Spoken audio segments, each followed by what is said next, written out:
ko siya nakikita ngayon. Ngunit sinasabi nilang naroroon pa siya sa dati niyang pinagtuturuan. Nagtuturo ng mga kaalamang pang-aklat at bumubuhay ng isang uri ng karunungan sa kanya ko lamang natutuhan. Lagi ko siyang inuugnay sa kariktan ng buhay, saan man sa kagandahan, sa tanawin, sa isang isipan o sa isang tunog. Nakikita ko siya at ako'y lumiligaya. Siya ay isa sa mga pangkaraniwang guro noon. Walang sino mang nagbukol sa kanya ng pansin. Mula sa kanyang pananamit hanggang sa pagdadala niya ng mga panunugutan sa paaralan. Walang nasasabing anumang pangkaraniwan sa kanya. Siya ay tinatawag naming lahat na si Mabuti. Ang salitang iyon ang simula ng halos lahat ng kanyang pagsasalita. Mabuti at mukhang handa na kayo para sa ating bagong aralin. Ngunit, mabuti sana kung tayo magbalik tanaw sa nakaraang tinalakay natin. Ma'am, binigyan niyo po kami ng takdang aralin. Mabuti at pinaalala mo sa akin, Iha. Kung gayon, ipasa na ninyo ang inyong takdang aralin.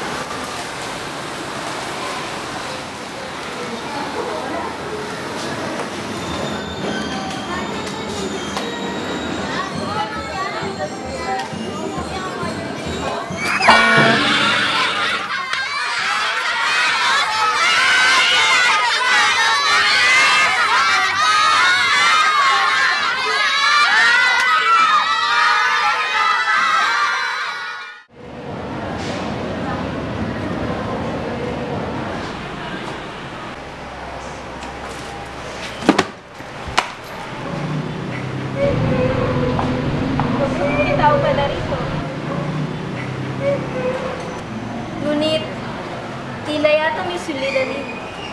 Mabuti sana kung makakatulong ako. Nandito ako. Para umiyak rin.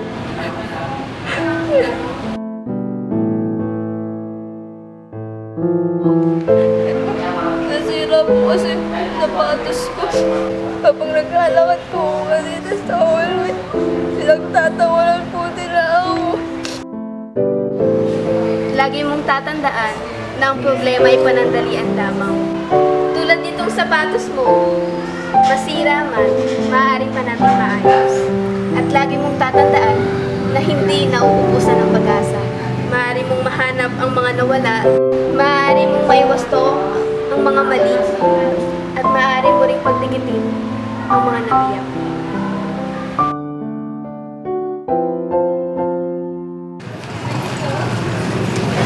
Maraming salamat po pala tinayos ang sapatos ko. Mabuti at nakatulong ako sa'yo. Basta lagi mo sanang tandaan ng mga payo ko sa'yo kanina. Tungkol po doon sa kanina. Ano palang ipinundan niyo sa lugar kung saan ako umiyak? Ang sulok na yun na iniyakan natin dalawa. Sana'y maging mabuti sana sa'yo ang buhay. O siya, dito na ako. Mag-ingat ka. Yun lamang nakararanas ng mga lihim na kalungkutan. Ang maaaring makakilala ng mga lihim na kaligayahan.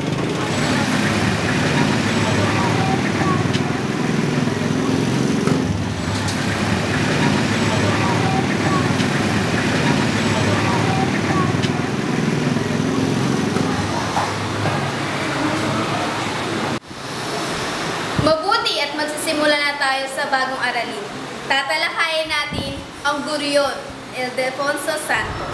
Si Mabuti naging isang bagong nilikha sa akin mula ng araw na iyon.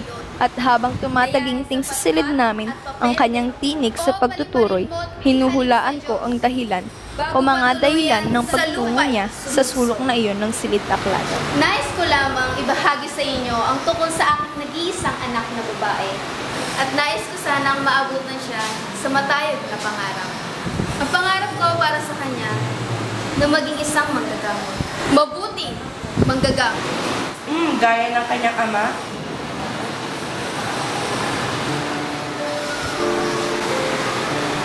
Oo, gaya ng kanyang ama.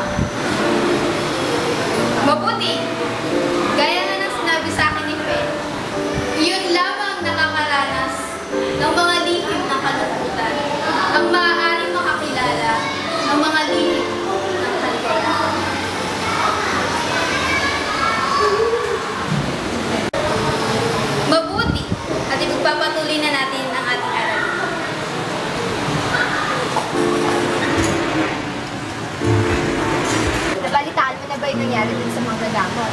Oh, ano? Nambabae na naman ba?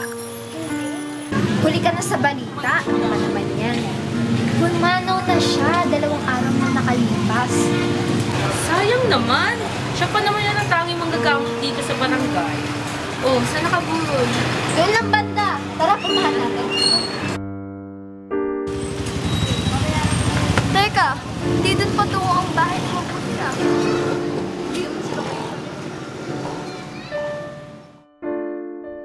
At naunawaan ko ang lahat. At sa buong kalupitan na iyon, ay naunawaan ko ang lahat.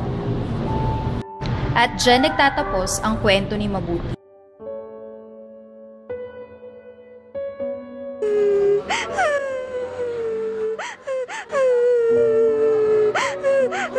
May tao pala rito. Mabuti sana kung makakatulong ako.